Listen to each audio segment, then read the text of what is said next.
Inna ad-dina 'indallahil Islam. Setelah dukhon, bumi kembali menjadi terang. Apa yang akan disaksikan oleh manusia yang hidup? Teknologi udah nggak ada. Nah ini yang menyakitkan, Pak. Bapak ingin tarik uangnya di ATM, pergi ke bank pada tutup nggak? Gimana ilmiahnya Pak Ustadz? Masih penguraian Michel Pen. Ini meteor tadi, ketika dia menghantam atmosfer bumi kita, bagian kulitnya yang luar terbakar dan lepas, lalu menjadi hujan meteor. Nah yang besar ini mengandung siderin. Siderin ini tulisannya siderit, ya. Siderit ini adalah kandungan dari zat besi yang asli dan murni. Saat dia menerobos masuk dan menembus lapisan atmosfer bumi kita, dia mengalami tekanan dan menimbulkan medan magnet yang sangat kuat. Dampaknya adalah seluruh besi dan logam yang ada di muka bumi ini akan terinduksi. Bukan sementara waktu, tapi permanen. Akibatnya mesin-mesin mobil kita itu dari karet, dari permen, dari bonbon, apa dari besi? Dari besi. Terinduksi, Pak. Lengket antara satu dengan yang lain. Bapak coba starter mobilnya, sudah tidak lagi bisa. Pesawat juga begitu. Kapal induk, kereta, pabrik-pabrik, industri-industri raksasa, apapun yang menggunakan besi dan logam, mesinnya semuanya terinduksi, tidak bisa dipakai, Pak. Inilah yang dikatakan oleh Albert Einstein, nanti kalian semua akan kembali ke zaman di mana kalian berperang dengan senjata manual. Dan ini yang disebut oleh Rasulullah, saat Al-Mahdi nanti muncul. Al-Mahdi itu kan setelah Dukhan, ya. Ini Al-Mahdi.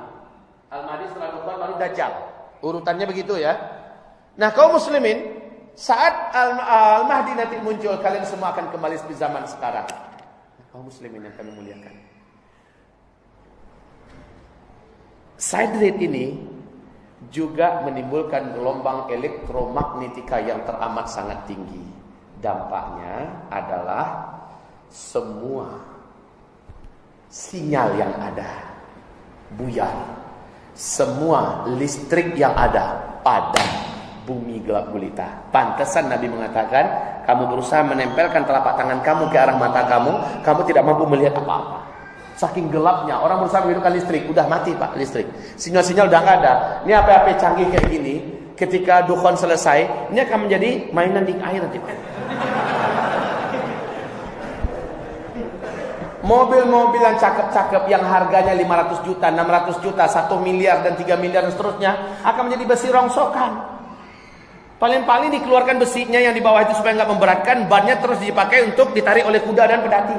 Kayak zaman dulu lagi, Pak. Kamu kembali seperti zaman dulu, kata Rasulullah sallallahu alaihi. Nah, yang paling berat itu, Masya Allah, ketika teknologi musnah, yang tinggal di apartemen lantai 7, lantai 8, lantai 15, lantai 20, gimana ke bawahnya? Gunakan lift, Pak.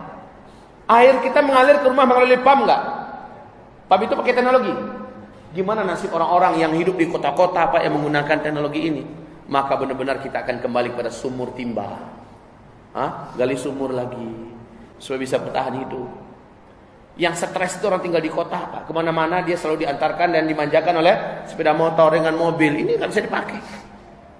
Mau kemana-mana. Lah orang banyak sakit gara-gara dukhon itu, orang kelaparan sakit di mana-mana. Dibawa ke rumah sakit. Rumah sakit gimana? Sistem yang ada dan perobatan yang ada di rumah sakit teknologi canggih atau manual?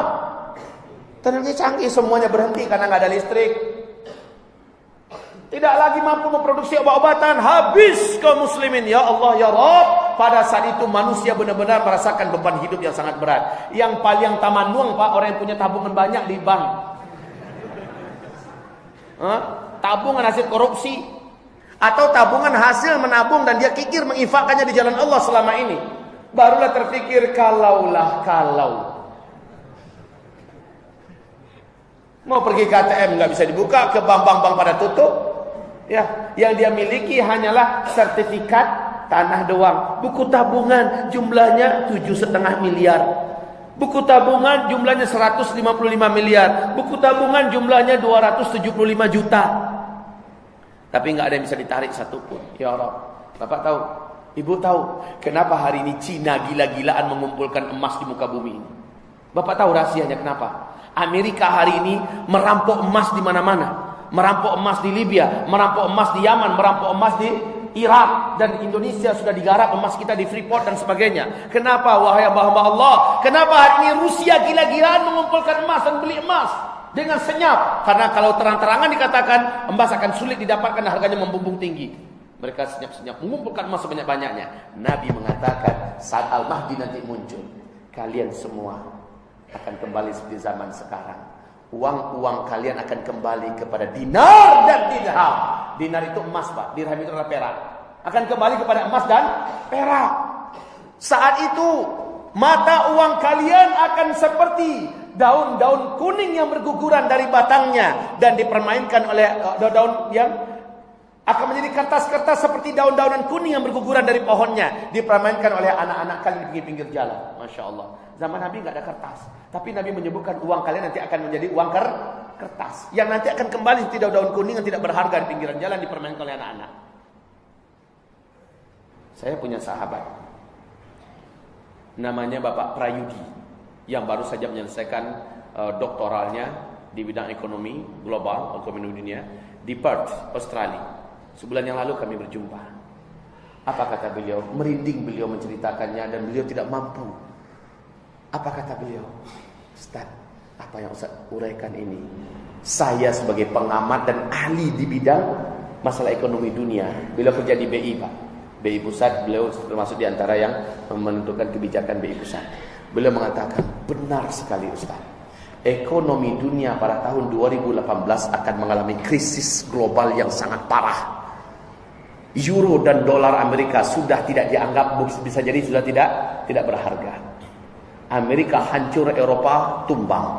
Kemudian Cina juga sakaratul maut. Negara-negara dunia akan mengalami masa krisis yang paling parah, Ustaz. Dan beliau mengatakan saat itu solusi satu-satunya memang kembali kepada emas, kembali kepada perak. Subhanallah. Tahun berapa? Ya. Nanti sama-sama kita dekati saja masanya.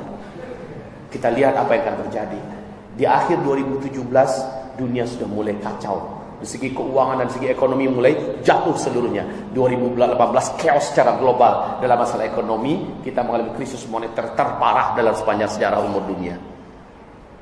Bapak akan merasakan bagaimana nanti banyak manusia-manusia yang tidak beriman merampok ke mal-mal, menjarah kemana-mana, dan akan melakukan kejahatan lagi yang lain ke rumah-rumah dan sebagainya. Ya Allah, ya Rabbi, kekacauan yang sangat mengerikan. Hamba-hamba Allah yang kami muliakan, gambaran-gambaran Rasulullah SAW tentang akhir zaman kita semua yang menyaksikannya sekarang.